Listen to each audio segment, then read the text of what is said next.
Greetings, people of the world. This is Buju Bantan, the first and original Maroon.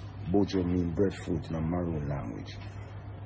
In most recent times, like today, the Jamaica Observer published an article stating that the Maroon chief is in breach of the Jamaica Firearms Act, which he clearly says a blatant ploy by the Jamaican crime minister to hurt this young man and hurt many of us who stand up and see the blatant wickedness and criminality being perpetrated by the Jamaican politicians and the Jamaican populace. Here in Jamaica, the criminals have more guns than the legal, lawful people in this country. The criminals run around one time. We have police criminal, soldier criminal, all kind of criminal. And our crime minister's friends are the biggest criminal, and they have all the guns in this country.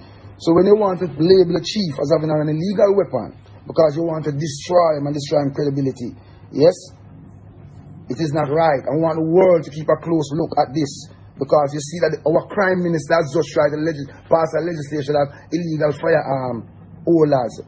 The people who have a legal gun, them to get life in prison, or them to kill them on spot. We don't put anything past these criminals. So therefore, they are the real criminals who are running this country with a criminal grip, because they are criminal masterminds.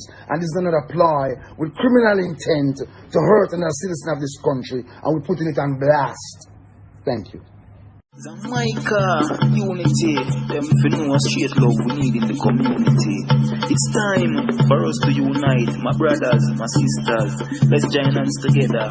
It's the only way to rise above inequality. One nation, freedom, my people, freedom.